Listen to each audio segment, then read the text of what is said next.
Welcome, everyone. Today we're going to do a little different intro because I'm bored. Alright, I'm going to read a creepypasta. Without John, of course, because I want to try and do something with this. Hold on a sec. Alright.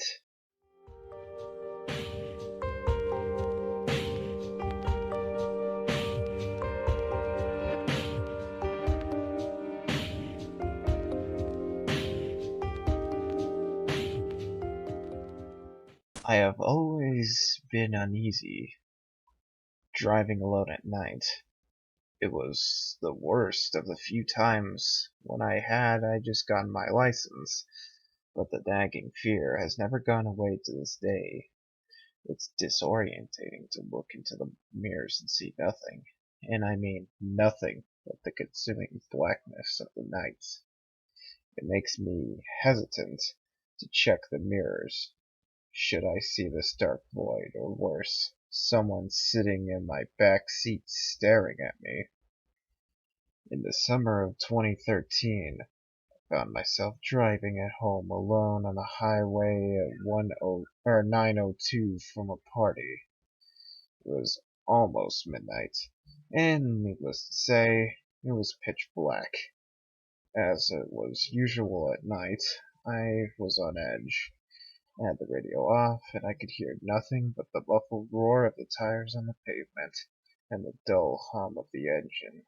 I stole a glance into the rear view mirror and saw nothing but darkness through the black window. I know that I looked backward and saw nothing. I'm sure of it. Just the seemingly endless blackness of the night. I remember it so clearly because it was not 10 seconds later a car passed to the left, headlights on, and I had one of those sudden adrenaline rushes like when you think you see a person outside your bedroom window and it's just a tree, or when you start awake at night with the feeling of falling. 10 seconds earlier, nothing has been behind me. Suddenly, a car. I drove all the way home shivering and knowing something was off. Next morning, I found two sets of scratches near the back of my van. One was on the left rear, one was on the right. The car was pretty old, could have been there for months. That was the first time I distinctly remembered seeing them. In hindsight, there was two possibilities for what happened that night. Possibly one, some glitch in reality, or something paranormal. This other car had somehow appeared behind me within 10 seconds of me checking my mirror, like some weird ghost crap or something. However, the second option is what made my blood run cold whenever I consider it. It didn't even occur to me until months later, after the fact, but it made me dread driving alone at night even more. Possibly, too, the car was normal. It approached me from the rear and clinged to the rear of my car, obscuring my view, fell out the window, and leaving deep scratches on the side. And I inadvertently driven it home with me.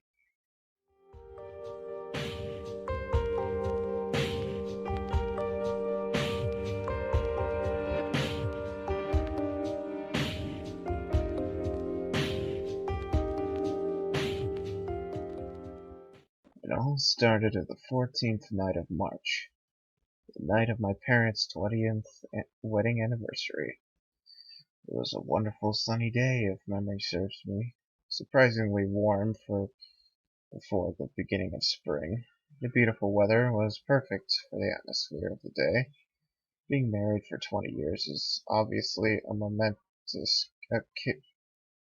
occasion, so my parents had booked a table at our favorite Italian restaurant. Of course, this was a formal occasion, so I had my best suit on. It was 5:33, and I just straightening my tie when my phone went off.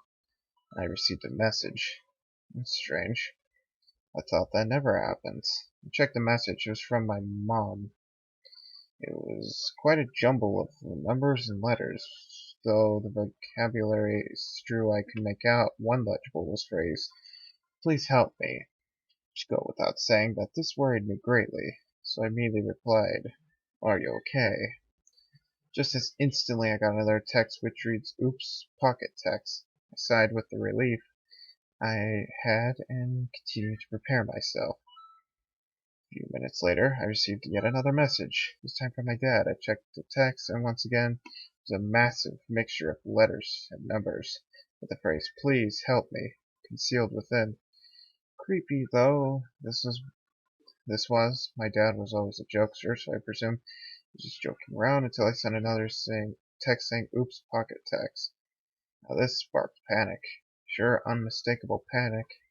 Exactly a half minute passed when I received the exact same two messages from my sister. This cannot be coincidental. It just couldn't. In a state of sheer anxiety, I started to run to the restaurant. I made it about a quarter of the way before I was stopped by a police officer. "Main road's closed," he said. "Huge car crash." This was the exact moment I just realized what has happened. I demanded to see the wreckage, a request which I was surprised was allowed. When I got there, it wasn't the remnants of the car that caught my eye, nor the flames blowing from the destroyed vehicle. No, I was horrified to see the lifeless corpses of my mother, my father, and my sister. I asked for the estimate time of death. All three of them were killed instantly by the collision at 5:32, a minute before the very first text.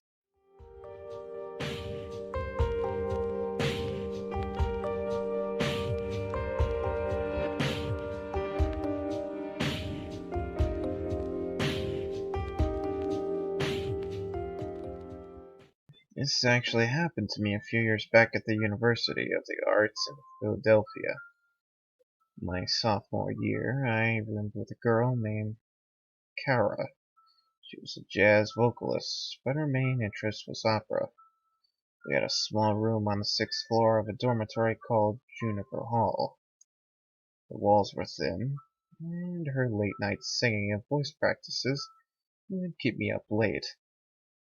After a month or so of lost sleep, I convinced her to move her late night practices to the music studios in the Murrah Theater building a block away.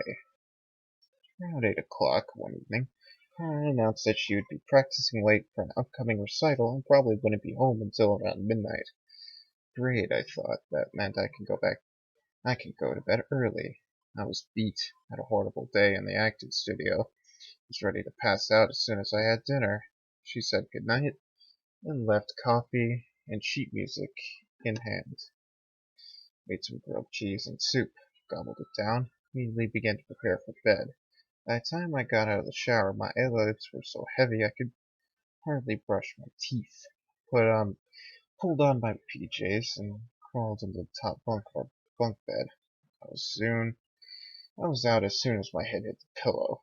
It should have taken a second to describe the layout of our apartment. When entering the apartment, the bedroom was through a door immediately to our left. Our bathroom was inside the bedroom, just past the bunk beds. Arts is nice in the sense that you don't have to share bathrooms. Anyways, I woke up to the sound of the apartment door closing. I opened my eyes and groggily checked my phone. Midnight on the dot. I rolled back over and closed my eyes. Her car entered the room and stopped in front of the bunk bed. Checking to see if I'm actually asleep, though, she flopped down on the bed below me, which was strange, as she was a stickler for brushing her teeth and washing up before bed. Then again, exams were just around the corner, and we were all exhausted. The mattress below me creaked, then was silent. Couldn't even hear her breathing. Started to drift off again. I was on the edge of deep sleep when I was startled awake again by a noise. Key in the lock. The door was opening. The car entered our apartment, humming an opera tune. The mattress below me creaked. And that's about it. For creepypastas, at least. Hope you like these three random things I literally just searched up on the spot. I will have the names of them within the transition scene, so don't worry. If you want to know the name, it will literally show when you go to that transition. Goodbye for now.